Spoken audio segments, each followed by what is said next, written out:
একদিন রাস্তার ধার দিয়ে যাচ্ছেন, নবীর সঙ্গে দেখা হলেন।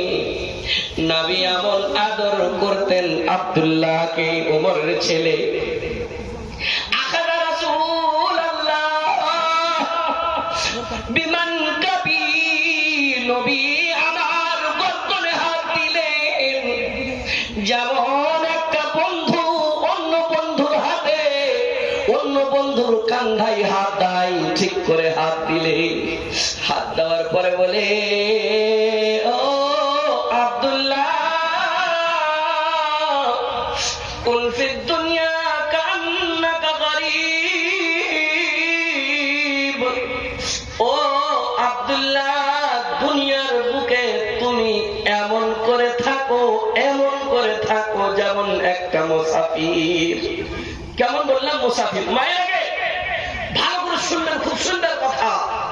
আজ কানে তুলেন, হতে পারে এই কথা আপনার আল্লাহ কবুল করতে পারে, কবরের আপনাকে জারিয়া দিতে পারে।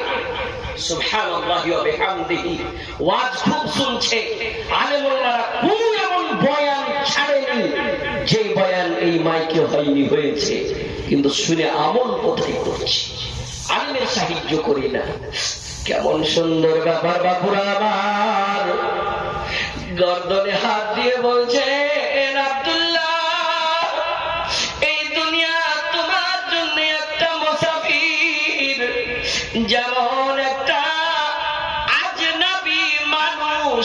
আমি যদি আপনাদের এই গ্রামে যদি কোন একটা আজনবী চলে আসে, ছোট ছোট বাচ্চারা বলবে এই মানুষটা পাগল হয়েছে, পাগলকে হটা হটা সরিয়ে দাও আমাদের গ্রাম থেকে, না জানি কোন ছেলেকে হয়তো নিয়ে চলে যাবে। কুন ফিদ দুনিয়া কান্নাকা গরীব আও আবিরু সাবিল। এমন মনে করো যেন রাস্তাতে চললে মানে মানুষ রাস্তার ধার দিয়ে চলে যায়, আর সামান্য তার কাছে কাপড় থাকে, সামান্য কাপড়, এক একটা শার্ট কিংবা এক একটা লুঙ্গি থাকে, তার ব্যাগে যতটুকু আটবে ততটুকুই থাকে, এই মনে করেছেন। উমর রাদিয়াল্লাহু তাআলা আনহুর ছেলে আব্দুল্লাহ সমা সমা বলতেন, ও পৃথিবীর মানুষ, ইদা আমসাইতা ফালা তানতাজিরিস সাবা। মানুষ রে, তুই আরামে ঘুমাচ্ছিস, যখন সূর্য ডুবে যায়, রাত্রি লেগে যায়, রাত্রি লেগে যায় মানে রাত হয়েছে, ঘুমাবো মানে আরাম করব, আরামের বিছানায় শুতব। তুই কোনদিন এইটুক ইন্তজার করিস না, অপেক্ষা করিস না যে সকাল হবে আমি উঠব, তুই ইন্তজার করিস না, তোর হতে পারে মসজিদের মাইকে এলান হবে, ফালানা গ্রামের জাবির, ফালানা গ্রামের দানিশ, ফালানা গ্রামের আব্দুল্লাহ আজকে রাত্রে ইন্তেকাল করেছে, কালকে সকাল 10টার সময় জানাজা হবে। ফালা তানতাজিরিস সাবা।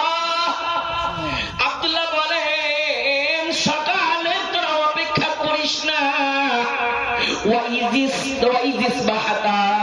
যদি তুই সকাল পেয়ে নিস, তাহলে তুমি সন্ধ্যা বেলার তুমি ইন্তজার করিও না।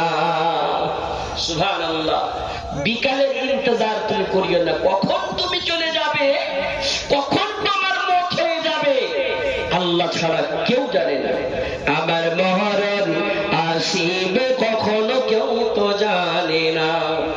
আমি মরে গেলে আমায় তোমরা ভুইলা যায় না, আমি মরে গেলে আমায় তোমরা ভুইলা যায় না।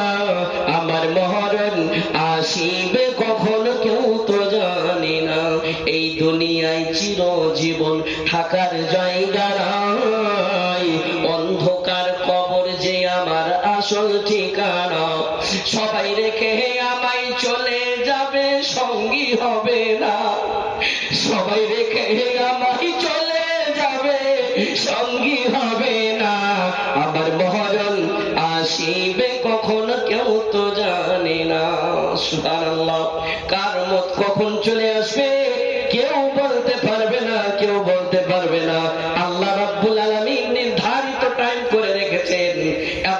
ফারিস্তা, এমন ফারিস্তা, এমন আপনারা জানেন যার ভিতরে এত শক্তি আছে, যার ভিতরে এত পাওয়ার আছে। বাপুরা আমার, মায়ের আগে শুনবেন, এমন ঘটনা শুনতে পাওয়া যায় দিল্লিতে কেউ মারা গিয়েছে, আবার শুনছেন আরিয়াতে মারা গিয়েছে, আবার শুনছেন বাঙ্গালে মারা গিয়েছে। আজরাইলের কত বড় কি আছে, আজরাইলকে কেমন পাওয়ার দিয়েছে, মালাকুল মউতকে কেমন পাওয়ার দিয়েছে। হঠাৎ দিল্লিতে মারা যায়, কেরালায় মারা যায়, আবার বাঙ্গালে মারা যায়। কত ক্ষমতা আল্লাহ রাব্বুল আলামিন দিয়েছেন, ওই আল্লাহ রাব্বুল আলামিনের ক্ষমতা আমরা জানতে পারলাম না। সব कुछ बटन ऑफ होके रह जाएगा, कुछ साथ में नहीं आएगा। इसीलिए नबी सल्लल्लाहु अलैहि वसल्लम, এই জন্য আমার নবী সারাকুল কায়নাতের নবী, তিনি বলেছেন পৃথিবীর মানুষরে ইগতানিম খামসান ক্বাবলা খামসিন, পাঁচটা জিনিসকে পাঁচটা জিনিসের আগে তুমি গনিমত মনে করে নাও। এখন এই রাত্রির বেলায় আপনারা আছেন বাপুরা আমার, এই রাত্রের বেলা এই জায়গায় বসে আছেন কোরআন হাদিসের বয়ান শোনার জন্য, নেকির বয়ান শোনার জন্য।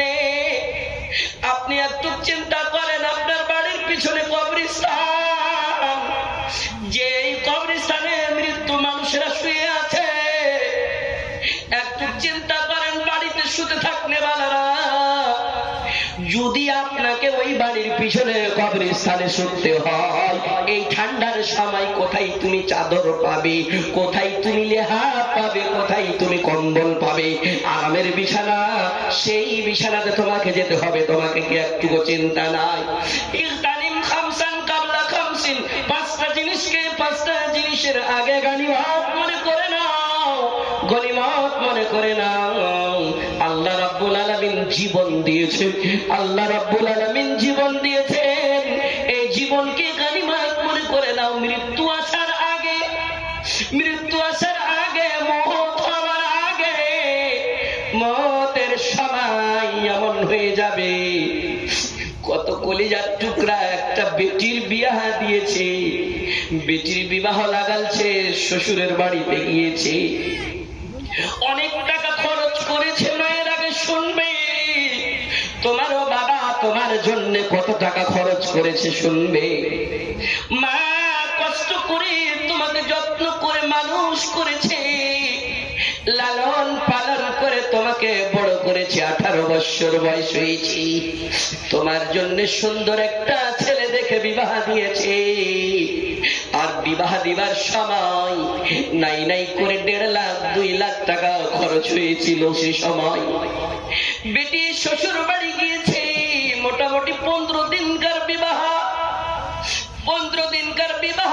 বিবাহের সময় বাবার চোখে পানি, মায়ের চোখে পানি, মা কাঁদবে, হাই বেটি 18 বছর আমাদের আইনাতে, আমাদের বাড়িতে ফুলের মতন তুমি একটা ফুল ছিলে, যেই গাছের উপরে অনেক বিভিন্ন ফুল থাকে, সুন্দর ফুল, তুমি বড় হয়েছিলে বেটি রে, ফুলটা তোমাকে আমি ভেঙে দিলাম। ভাঙার পরে অন্যর বাবাকে শ্বশুর, অন্যর ছেলেকে নিজের স্বামী, অন্যর মাকে শাশুড়ি বলতে হবে বেটি। বেটি রে, ফুল ভেঙে দিলাম, তুই শ্বশুর বাড়ি চলে যাবি। বেটি শ্বশুর বাড়ি চলে যাচ্ছে, ছোট ভাই চোখ দিয়ে পানি টস টস করে কাঁদছে। একদিকে তার ছোট্ট বহিন জোড়া হয়ে সেই বাড়িতে থাকতো, ঝাড়ু লাগাইতো, পোছা দিত, টাইমে টাইমে মাদ্রাসা যেত, টিউশন পড়তে যেত। সেই বহিন অন্য ঘরের কোনাতে যে কান্না কাটা করছে, হাই বহিন রে, তোর গলা ধরে শুয়েছিলাম রাত্রির বেলায়, কত ভালো লাগতো। বহিন রে, 18 বছর বাড়িতে থাকলি, আজকে সেকেন্ডের মতন চলে যাচ্ছিস বহিন। সবাই বাড়তে কাঁদছে, নানি এসেছে, লাতিনের বিহার সমাতে নানিও কাঁদছে।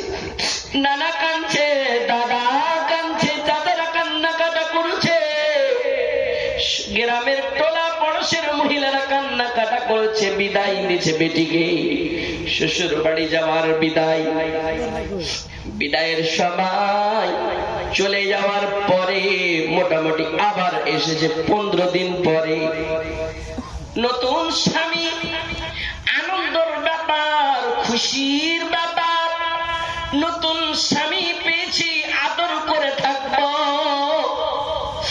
হঠাৎ 15 দিন পর একটা ফোন যাচ্ছে, ফোন করছে তার বড় ভাই, বহিন রে, খুব চেষ্টা করলাম বহিন তোকে আব্বার জিন্দা মুখখানটা দেখাবো, বহিন রে আর দেখাতে পাবো না, কিন্তু রে বহিন কবরে যাওয়ার আগে, জানাজায় দাঁড় হওয়ার আগে বাবার যদি মুখ দেখিস বহিন রে, তাড়াতাড়ি বহনুকে নিয়ে চট করে আমার বাড়ি চলে আয়। ও আমার এই গ্রামের মায়েরা ভালো করে শুনবেন, মোবাইল কান থেকে পড়বে না, ছুটবে, মোবাইল হাত থেকে ছুটে জমিনের উপরে পড়ে যায়। আব্বা আব্বা বলে চিৎকার করে কান্নাকাটা করে, আব্বা আরে টাকা খরচ করে বিয়ে দিয়েছো আব্বা, আজকে তোমার চিন্তা মুখ আমি দেখতে পাবো না। ওই আমার বলার উদ্দেশ্য, উদাহরণ এটাই, মায়ের আগে সময় পেয়েছো, সময়কে গানিমাত মনে করো, গানিমাত মনে করো। সময়ের ভিতরে একটা এমন জিনিস যে যাকে জীবন বলা হয়েছে মৃত্যু আসার আগে, এই জীবনকে তুমি গানিমাত মনে করে না।